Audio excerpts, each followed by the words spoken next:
Tonight, the city of Howl wraps itself in a thin cloak of rain, soft and tender like a quilt spread across every street.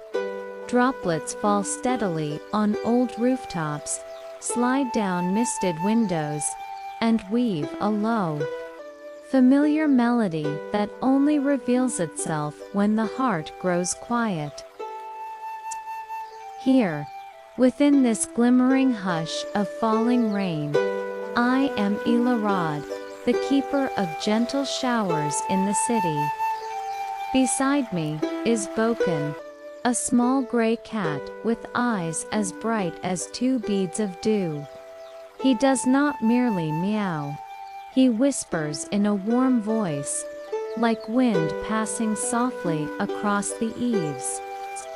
Together, we bring you an invitation to step into tonight's journey, where rain is no longer a distant sound, but a faithful companion. You do not need to do anything, nor hold on to any burdens.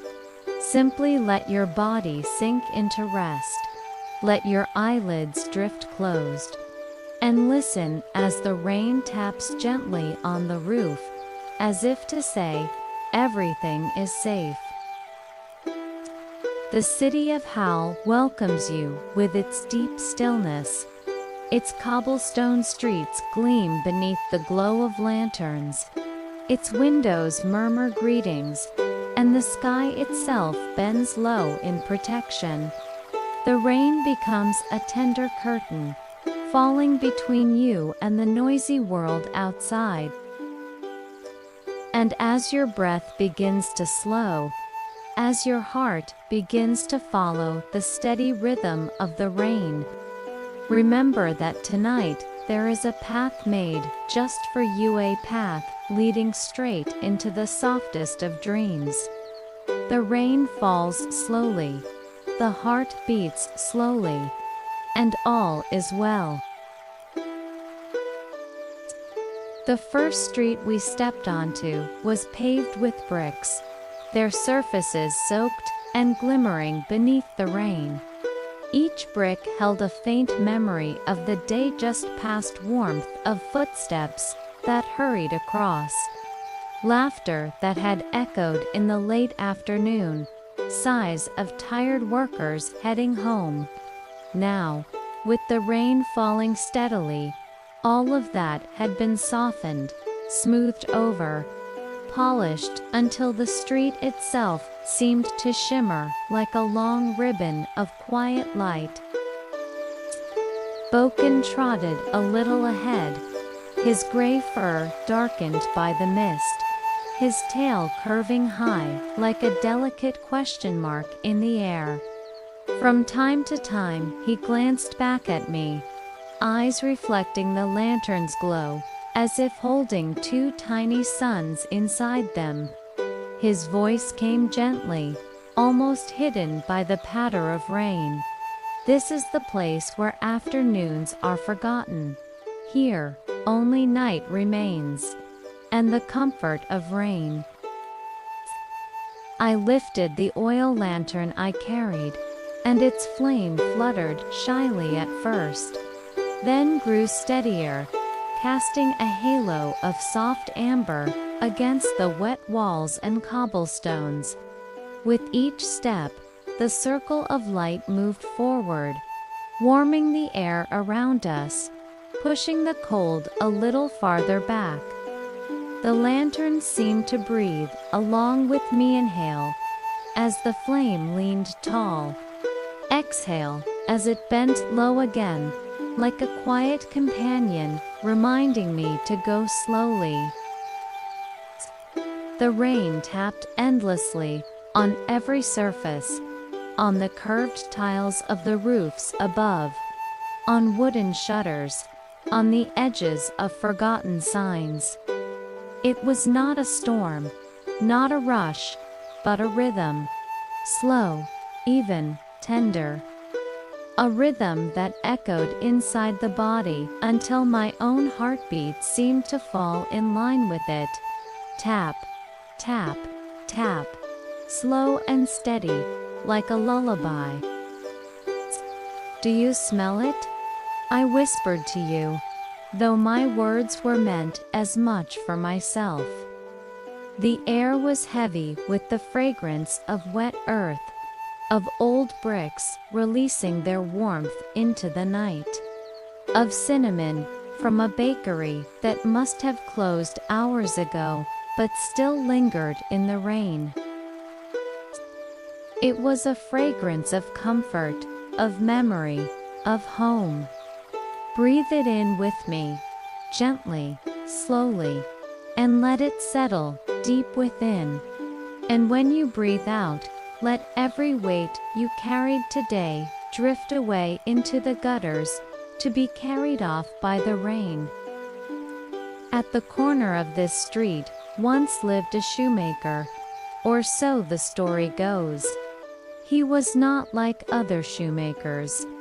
He never measured the length or the width of a foot. Instead, he measured the rain that each person brought with them.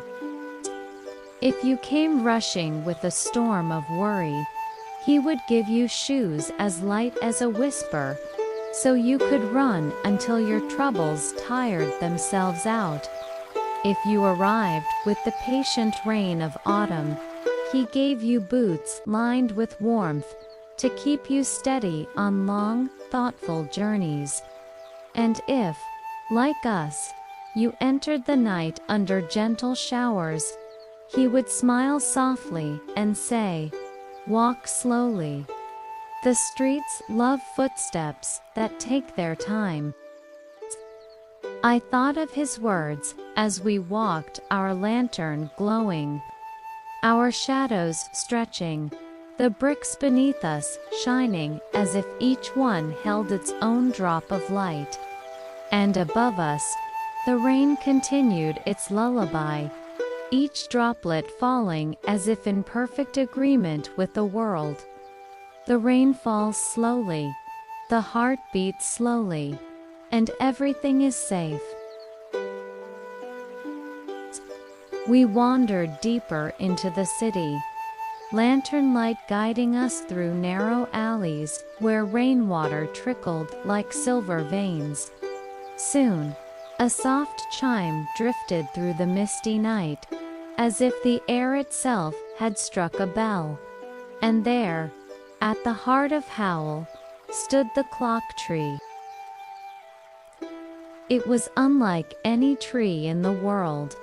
Its trunk shimmered with veins of bronze and copper, as though the rain had polished metal into bark.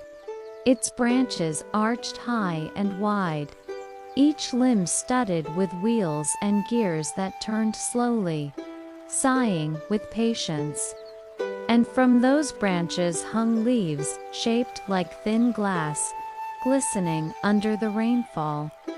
Each leaf was a droplet of time itself, fragile, luminous, eternal. Bōken leaped onto a low branch, his gray tail brushing against a gear that clicked softly, shifting the rhythm of the rain. "These are not ordinary leaves," he purred, curling into the curve of the tree. "Each one carries a memory. A moment forgotten by someone, waiting to be heard again." I raised my lantern, and the golden glow lit up the leaves. They began to tremble, and one by one, faint whispers poured down. A child's laughter hidden inside a rainy afternoon. The sound of footsteps on cobblestones when someone first fell in love. A mother's lullaby that had once comforted a restless night. The tree had gathered them all, keeping them safe, letting them sing only when the rain returned. I held out my hand, and a single leaf drifted into my palm. It was cool, almost weightless, yet alive with vibration. When I pressed it to my ear, it told me of a quiet evening long ago, when someone sat by a window, listening to rain just like this, and for the first time felt truly safe. Every person, Bōken murmured, carries their own rain, their own time. Some hurry forward, some linger. But here, the clock tree slows everything down. Here, time breathes with you. And indeed, I felt it. My own breathing slowed until it matched the turning of the gears. My heartbeat softened, moving to the rhythm of falling rain. The world no longer rushed. Hours did not push forward. Instead, they stretched like a warm blanket being drawn gently across the body.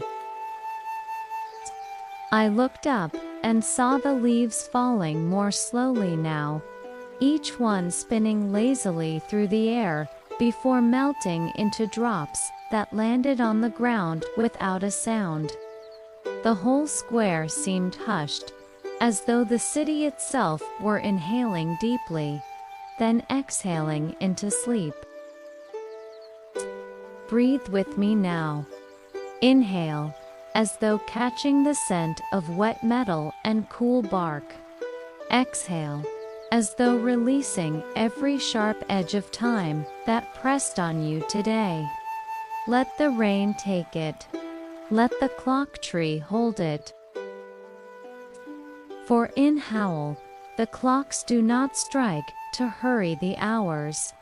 They sing to remind us. The rain falls slowly. The heart beats slowly, and everything is safe.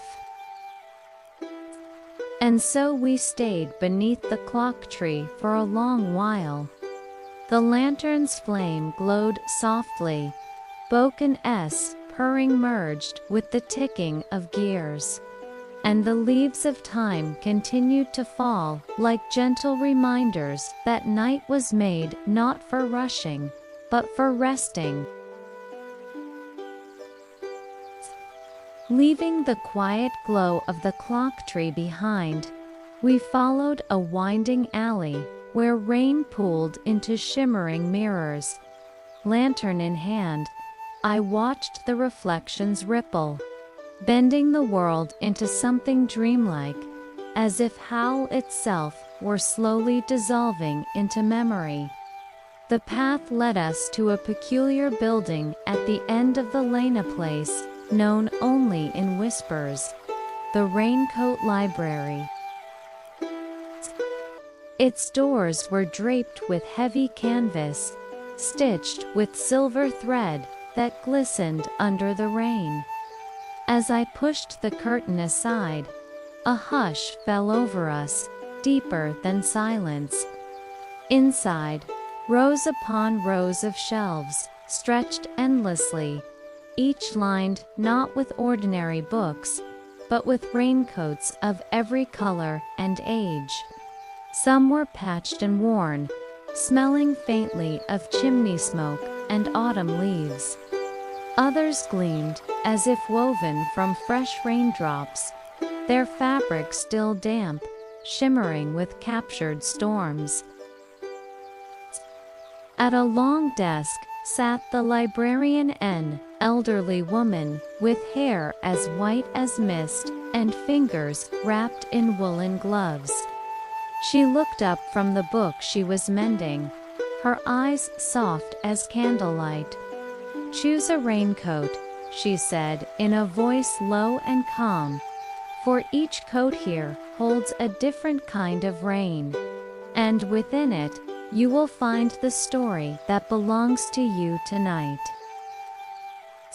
Bōken padded closer, sniffing at the hems swaying gently in the still air. His tail flicked once, then twice, before he nudged a coat the color of twilight deep blue with silver buttons shaped like tiny moons. I lifted it carefully, and it felt lighter than air. When I slipped it around my shoulders, I realized it was lined with pages of paper, thin and dry, crinkling softly like whispers in the dark. Curious, I unfolded one of the pages stitched inside. Words glowed faintly across its surface, as though written in raindrops that refused to fade. They told a story of someone standing at their window, watching rainfall night after night, and finding comfort in its endless repetition. Another page spoke of a traveler who slept soundly beneath storms, because the rhythm of water was kinder than silence. Each page was a memory, pressed and dried, then sewn into the lining of the coat. "Read slowly," the librarian murmured, her eyes drifting closed. "The rain prefers its tales to be told in whispers." So I read aloud, my voice falling into rhythm with the pattering on the roof. With each sentence, the room seemed warmer, as though the rain itself leaned closer to listen. Bōken curled beside me, his purring blending with the cadence of words. His breath a steady rise and fall against the quiet pages. I could feel my body growing heavier, my thoughts softening like ink that fades in water. The coat wrapped me in its embrace, a cocoon of paper and fabric, of memory and rain. And in that cocoon, I realized something simple yet profound. Every raindrop was a story, every night a chapter, every breath a gentle turning of the page. I paused, letting the silence stretch. The librarian smiled faintly, as though the pause itself was part of the story. She whispered one last reminder before drifting back into her chair. The rain falls slowly, the heart beats slowly, and everything is safe. With that, we left the Raincoat Library, carrying the coat of twilight with us. Outside, the rain greeted us again, but it no longer felt like the weather, it felt like language, as though the city itself was reading us to sleep.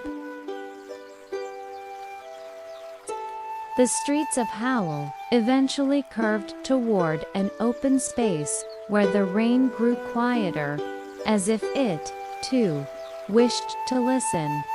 Ahead of us stretched a wooden bridge, its planks darkened by countless seasons of rain.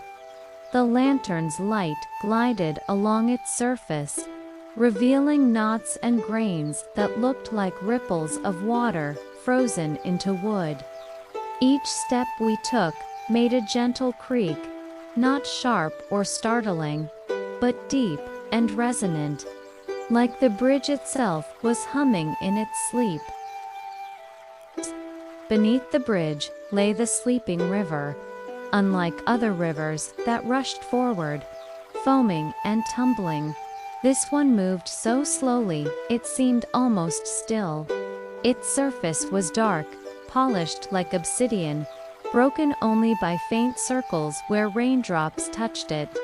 And yet, if you leaned closer, you could sense it breathing. The river inhaled when the water swelled outward in a calm, wide rhythm. It exhaled when the current eased back, quiet as a sigh. I paused in the middle of the bridge, letting the lantern dangle at my side. Its glow shimmered across the water, bending in gentle waves, as if the light itself had grown drowsy. Bōken hopped onto the railing and curled into a small gray ball, his tail wrapped neatly around him. With eyes half closed, he murmured, Do you hear it? The river doesn't flow. It rests, it dreams. And if you listen long enough, you'll find your breath matching its dream. I listened. The rain tapped softly on my coat, on the lantern, on the old wood beneath my feet. And beneath that, I heard the slow, steady rhythm of the sleeping river. My own chest rose and fell with inhale, long and cool, exhale, deep and warm. Time no longer mattered. The world itself seemed too slow to this endless, patient breathing. There is an old tale about this bridge, whispered by those who live in Howl. They say that long ago, a child once taught the river a secret word. It was not a word of storms or of thunder, but of safety. And from that night onward, the river chose not to rush, not to hurry. It chose instead to carry only calmness, to hold those who crossed it in the same stillness it kept in its depths. That is why they call it the sleeping river, because whoever leans over its railings, whoever listens to its hush, feels the weight of peace settling on their shoulders. I leaned over the railing, watching the droplets scatter across the surface, each one melting into perfect circles that spread wider, slower, fainter until they disappeared. And in that vanishing, I felt something important, even the heaviest thought. The most restless worry can fall into the water and dissolve into nothing more than a fading circle. The bridge groaned softly under the rain, like an old friend shifting in its dreams. Bōken Esper rose and fell, blending with the breath of the river. The lantern flickered once, then steadied, its flame bowing in agreement with the night. Standing there, I felt the City of Howl cradle us gently, as though saying, "Stay, rest, let the water dream for you." And so we lingered, breathing with the river, until the line between rain and heartbeat, between river and breath, blurred into one. All that remained was the rhythm, slow, tender, safe. The rain falls slowly, the heart beats slowly, and everything is safe. From the bridge, we followed a narrow lane that curled upward like a ribbon of stone, until the lantern light revealed a curious glow ahead. It was not a shop, nor a hall, but an entire square filled with gently swaying colors, the umbrella market of Howl. Dozens upon dozens of umbrellas hung overhead, suspended from wires strung between houses, turning the market into a drifting sea of canopies. Each umbrella was different, each carrying the memory of a particular rain.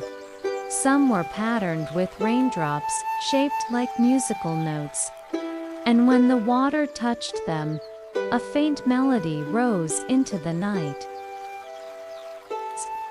Some were dyed in deep shades of indigo and violet, capturing the feeling of storms that once roared far away but left only their beauty behind.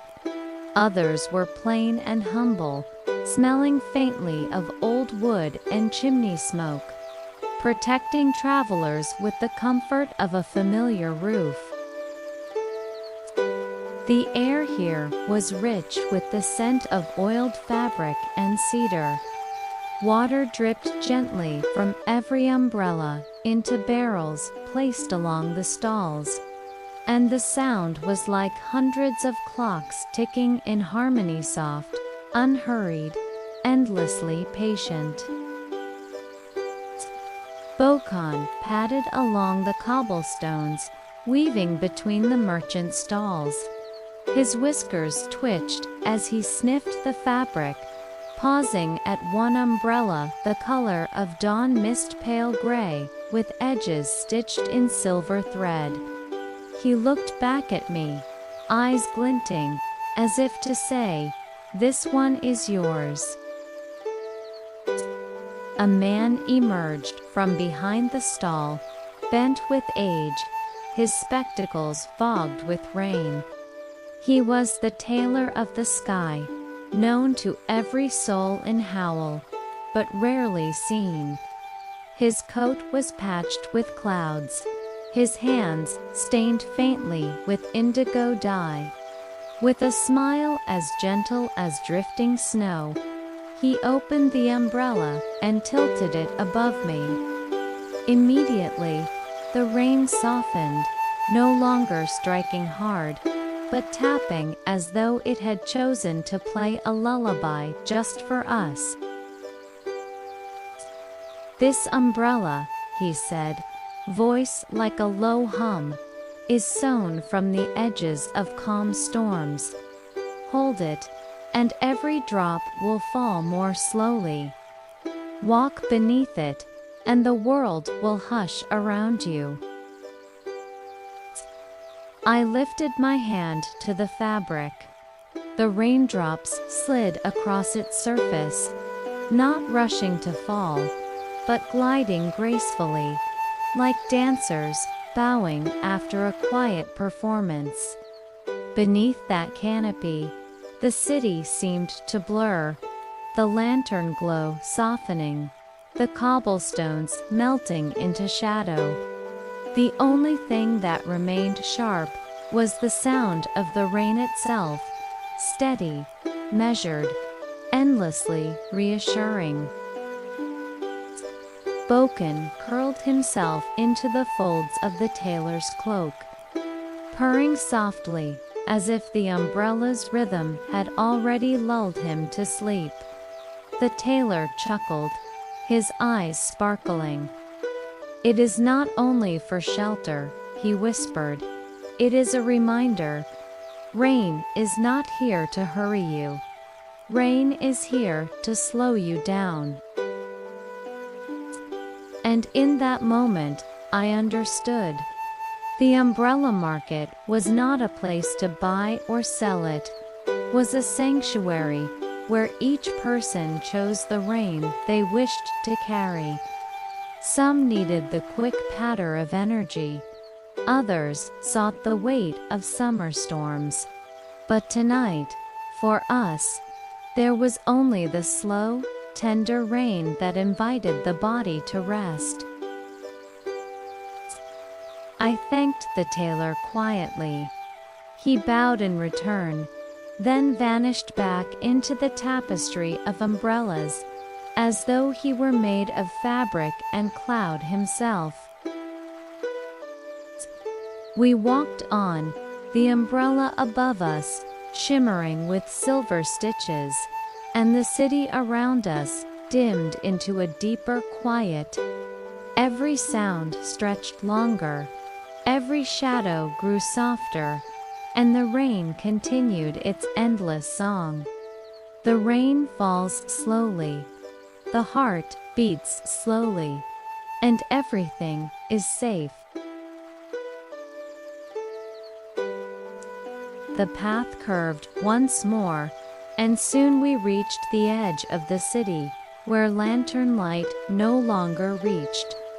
There, hidden beneath a veil of mist, stood the dark station. Unlike the bustling stations of the waking world, here there was no hurry, no clamor of voices, no clattering of wheels.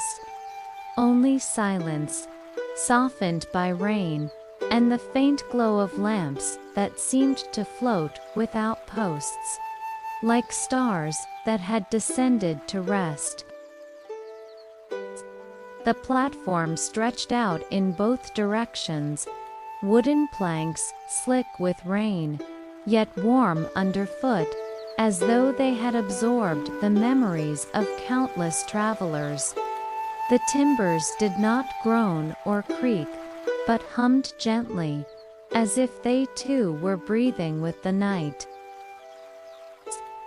We stepped onto the platform, and Bōken padded ahead, tail held aloft like a little lantern of his own. He sat at the edge, peering into the fog. "Listen," he whispered, and so I did. At first there was nothing, only the gentle patter of rain. But then, slowly, I heard a faint vibration of something vast approaching. Not a roar, not a clatter, but a low and steady resonance, as though the night itself had grown a heartbeat. The fog thickened, and out of it emerged the falling slow train.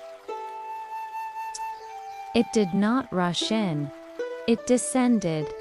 Its silver carriages floated down from the mist above, settling with the grace of a feather onto the waiting tracks.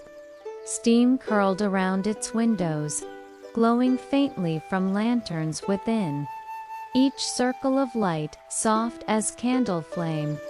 The train was long, endless, perhaps, but moved with such gentleness that it seemed impossible to believe it carried weight. When the doors opened, they made no sound, only a sigh, like someone exhaling after a long day. Inside, the seats were lined with thick wool and velvet, and blankets were folded neatly on every chair, waiting. Small pillows were tucked against the windows, already indented by the dreams of past travelers. "This is the train that doesn't take you forward," Bōken murmured, leaping gracefully onto a step. "It takes you downward, into rest. It doesn't race across miles. It drifts through layers of sleep." We stepped inside, and the warmth wrapped around us instantly. The walls seemed to pulse with the rhythm of the rain outside, and above our heads, the lamps swayed gently, casting light that rocked like lullabies. The train shuddered once, then began to move. But it did not move fast, nor forward it fell. Not a dangerous fall, not a drop into darkness, but a drifting descent, like being carried on a cloud sinking toward a soft ocean. Through the windows, I saw the world sliding upward, rooftops glistening with rain, lamps stretching higher, until they were above us, until the city itself floated away into mist. The passengers around us were already asleep. Some leaned against the windows, their breaths fogging the glass. Others curled beneath the blankets, their hands resting loosely, as if they had let go of everything they once carried. No one stirred. No one spoke. The entire carriage was a choir of steady, gentle breathing. I pulled the twilight umbrella closer, laying it against the seat beside me, and felt the rhythm of the train merge with my heartbeat. Each vibration was slower than the last, as though the train itself was counting breaths for me, whispering, "Slower now, slower still." Bōken curled into a ball at my feet, his purr sinking with the train's hum. The sound of rain blended with the motion of descent, until the difference between outside and inside disappeared, There was only rhythm, only quiet, only the certainty that the deeper we went, the softer the night would become. I leaned my head against the cool glass, watching droplets chase one another across the pane, their paths slow and certain. And in that moment, I thought, perhaps this train has no destination at all. Perhaps the journey itself is the resting place. The conductor passed through silently, his coat dark as midnight, his eyes kind but heavy with drowsiness. He didn't ask for tickets. He only nodded, as though to say, "Rest is your passage. Sleep is your fare." And so we drifted deeper, carriage rocking, rain falling, hearts slowing. The city above grew distant. The platform disappeared. The world melted into layers of quiet. And still, the train carried us lower, lower, into a vast cradle of rest. And, through it all, the refrain whispered again, steady as ever. The rain falls slowly. The heart beats slowly.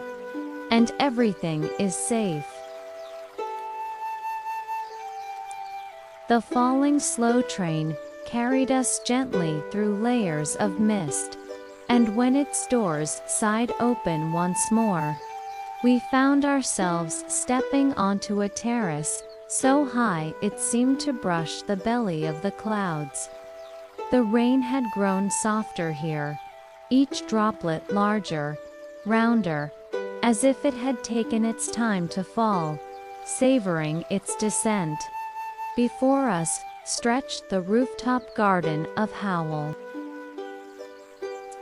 It was no ordinary garden. The soil was dark and glistening, rich with the memory of countless storms. The paths curved like rivers, and the lantern light revealed rows of blossoms, yet none of them had stems. Instead, each flower had once been a raindrop. The moment a drop touched the soil, it did not vanish or sink away. It opened. Petals unfurled from water itself, delicate and translucent, glowing faintly as though the moon had breathed life into them. Some blooms were pale blue, whispering the memory of gentle morning showers. Others glowed golden, as though carrying the warmth of summer storms. A few were deep violet, pulsing slowly, like the heart of thunder long past, and all of them swayed together in the night breeze. A garden of raindrops that had chosen not to disappear, but to remain, blossoming into beauty. Bōken leaped onto a stone ledge, his paws pressing into moss that released the fresh scent of rain-soaked earth. He tilted his head at the glowing flowers and purred softly. "Every drop," he said, "wants to be remembered. That is why they bloom here so. No rain is ever wasted, so every storm becomes a garden." I knelt among the blossoms, brushing a petal with my fingers. It was cool, fragile, yet it did not break. Instead, it shivered with light, releasing a faint note, a sound so soft it felt like a sigh against the skin. Around us, other blossoms joined in, until the garden itself hummed with the music too slow for the waking world notes, long and low, each separated by silence wide enough to rest inside.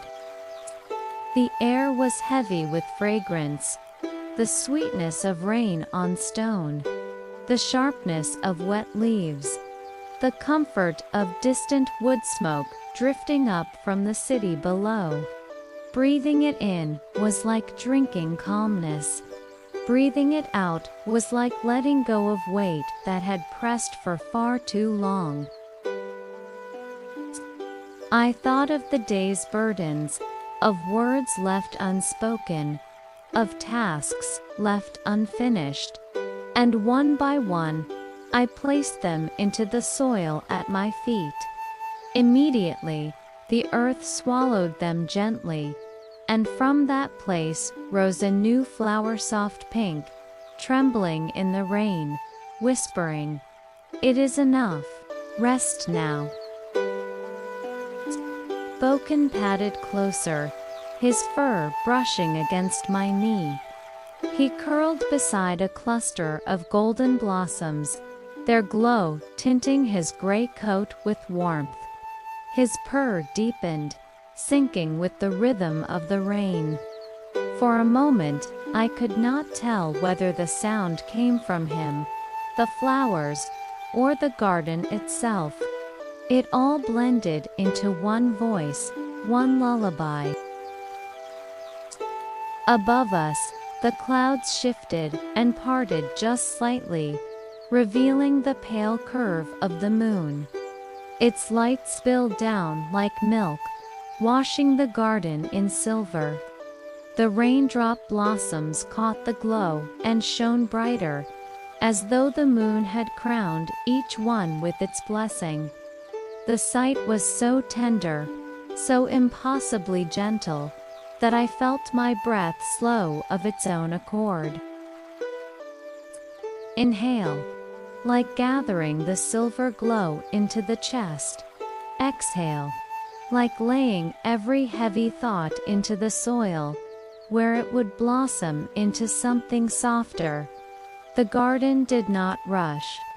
The flowers did not fade. They simply remained, blooming as slowly as sleep itself. And I understood that this was not a place to move through, but a place to linger, to breathe, to surrender. We lay down among the blossoms, the soil beneath us warm, the petals brushing lightly against our skin. The rain above tapped out its rhythm, patient and unending. My eyelids grew heavier, yet I kept them open just a little longer, to watch the garden sway, to hear the blossoms hum, to feel the City of Howl holding me still. And as the night deepened, the garden whispered its refrain, a mantra as old as rain itself. The rain falls slowly, the heart beats slowly, and everything is safe. The stairway from the rooftop garden curved like a ribbon, carrying us down into the heart of Howl, where the rain no longer felt sharp but mellow, as if each drop had passed through velvet before touching the ground. Lantern light trembled on the wet walls, until we reached a little wooden door, painted the color of honey. From its seams drifted soft curls of steam, scented faintly with cinnamon. Bōken pressed his paw against the door, and it swung inward without a sound. Inside lay the warm milk workshop. The air was thick with gentleness, warm milk, roasted oats, a whisper of nutmeg. Shelves lined the walls, filled not with books or trinkets but with mugs, hundreds of them, each waiting patiently for a pair of hands. Some were glazed in ocean blue, others painted with tiny constellations, and a few so plain they seemed to have been shaped by memory alone. Every mug belonged to someone who would need it tonight. Perhaps that someone was you. At the center of the room simmered a copper cauldron, suspended above glowing coals. The milk inside swirled slowly, its surface rippling like a moonlit pond. Each time the spoon stirred, it released a breath of steam. And within that steam was sound, not a tune you could hum, but a vibration felt deep in the chest, as though the milk itself carried the memory of lullabies. The keeper of this place appeared as though she had always been there. A woman with silver hair pulled into a loose braid, sleeves rolled, cheeks touched by the glow of the fire. She did not ask our names, for she already seemed to know them. She ladled the milk into a mug and dusted it with cinnamon. With a smile that needed no words, she placed it into my hands. The warmth spread, immediately palms, wrists, heart. The steam rose, soft against my face, and I breathed it in, as if I had been thirsty for it all my life. The first sip was gentle and sweet, yet also quieting, as though each drop coaxed my thoughts into silence. It did not fill me with energy, but with stillness. The milk seemed to curl around my heartbeat, smoothing it, slowing it, reminding it of the rhythm of rain. Beside me, Bōken was given his own little dish. He lapped delicately, each sip followed by a louder purr, until the sound was indistinguishable from the humming of the cauldron. He settled on the counter, paws tucked beneath him, eyes drifting closed. Then I heard it. Along the shelves, among the mugs, were small music boxes, their wood pale and unpolished. One by one, they began to play not a full melody, but only 3 notes. 3 tender notes, spaced apart by long pauses. They did not compete with one another. They overlapped like ripples on still water, weaving a pattern that filled the room with softness. The keeper finally spoke, her voice low as steam. Each box plays the dream of someone sleeping. Tonight, they play for you. The 3 notes repeated, again and again. Between them was silence wide enough to breathe in, silence that felt like a bed laid open for the body. 3 notes, then stillness. 3 notes, then stillness. The rain above the roof answered back, matching the rhythm: tap, tap, tap, tap, tap, tap, tap, tap, tap. Pause. The world was breathing in time. I drank the last of the milk, and warmth spread through me like a tide. My shoulders sank lower, my eyelids heavier. The line between my breath and the notes blurred, until I could no longer tell if I was listening or dreaming. Bōken had curled into a ball, purring in harmony with the boxers.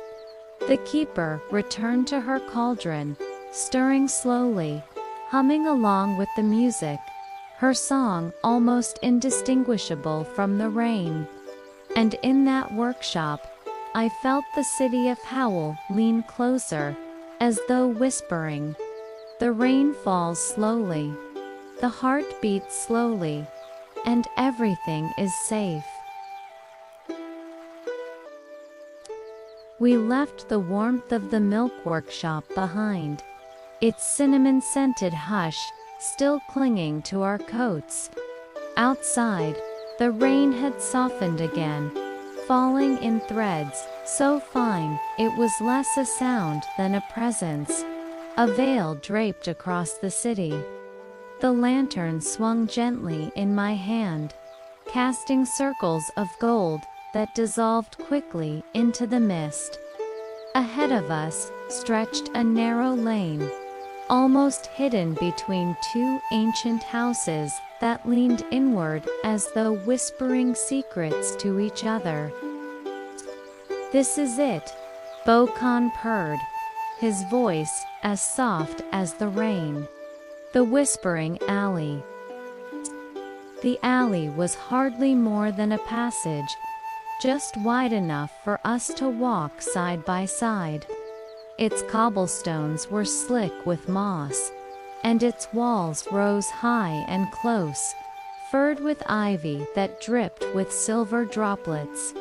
Wires crisscrossed overhead, strung with small golden bulbs that flickered like tired stars trying to stay awake.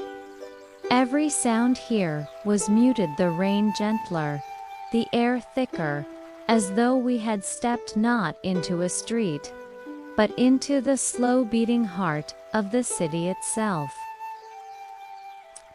At first, I thought the hush was empty, but then I began to notice it.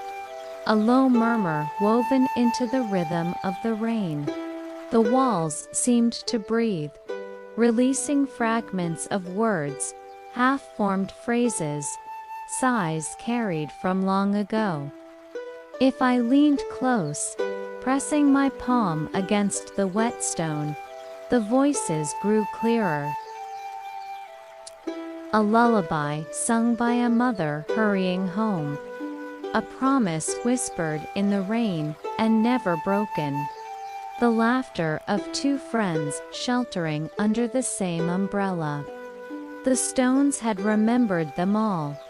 They had kept them safe. Bōken's ears twitched, turning toward the sound. "Every drop brings a story," he murmured, "and this alley holds them, so no voice is ever truly lost." That was when I noticed the letters. At first, they seemed like scraps of paper caught in the cracks of the wall. But when the lantern light touched them, they gleamed faintly, as if written in liquid silver. Thin, delicate sheets, pressed into the ivy, folded beneath the moss, scattered along the cobblestones. Letters from the clouds. I bent to pick one up. The paper was cool and slightly damp, but strong, as though it had been carried carefully down through the rain. When I unfolded it, words shimmered across the surface. "To the one who listens, you have already given enough today. You may rest now. The rain will carry what you cannot." The words sank into me like warmth, and for a moment, the weight I hadn't realized I was still carrying loosened and slid away.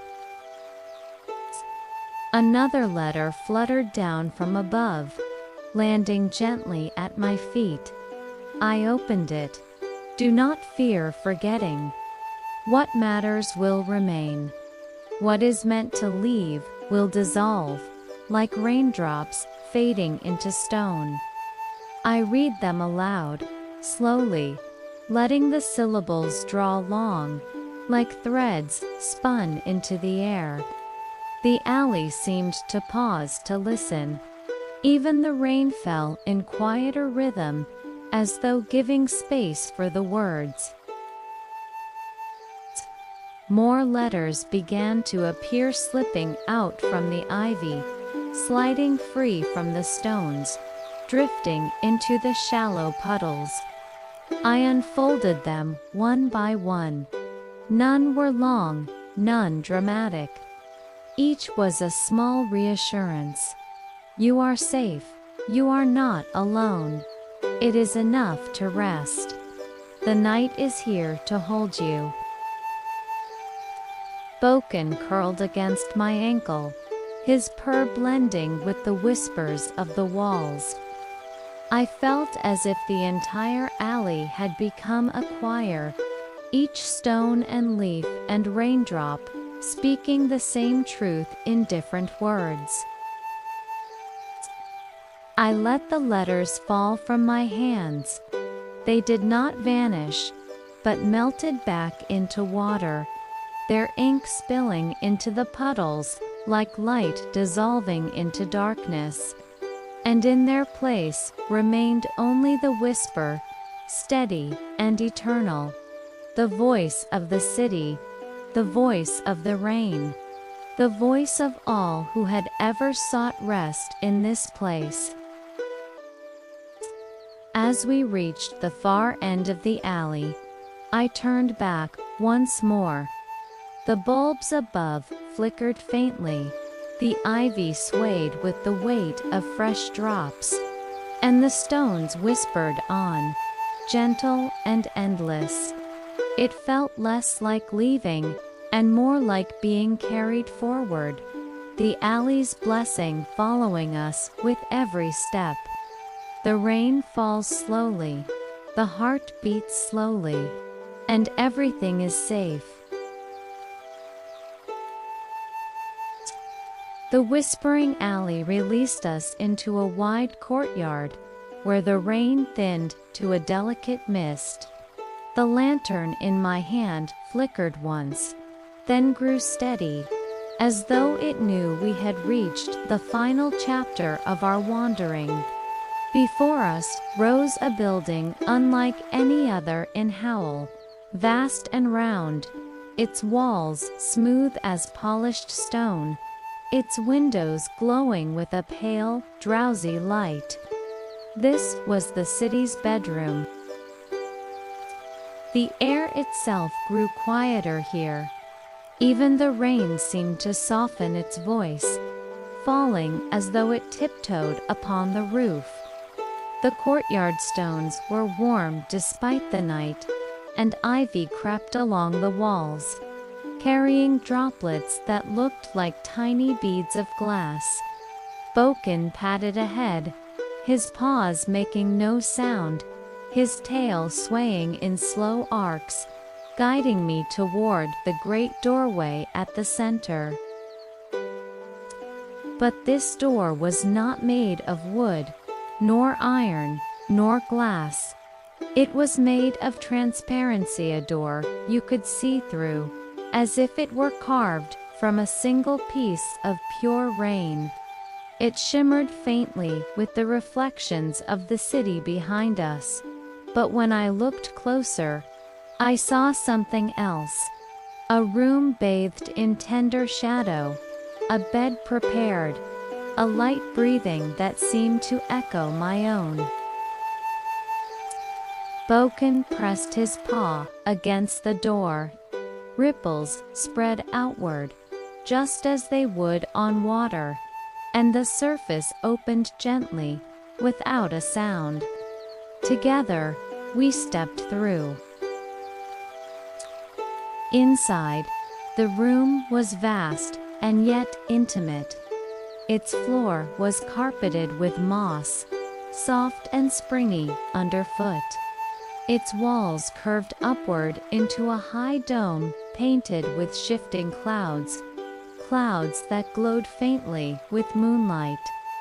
Along the edges stood shelves filled with folded blankets, each one patterned with rainfalsome streaked like summer showers, some spotted like spring drizzle, some flowing like endless autumn rain. At the center stood a bed, neither too large nor too small. Its sheets were woven from threads of mist, its pillows plump with the down of clouds. The air smelled faintly of cedar and wet stone, comforting, grounding, and through the tall window above the bed, the rain continued its endless lullaby, sliding down the glass in slow, steady lines. I set the lantern down on a small table. Its flame shrank until it was no bigger than a firefly, a soft glow to watch over the night. Bōken leaped onto the bed, circled twice, then curled into a perfect gray spiral at the foot. His purring rose and fell like the hum of a hidden engine, blending with the rain until I could no longer tell where one ended and the other began. I sat upon the edge of the bed, letting the blankets fold around me. They were warm, not with heat, but with presence, the same warmth you feel when someone places a hand on your shoulder, or when you finally release a burden you have carried too long.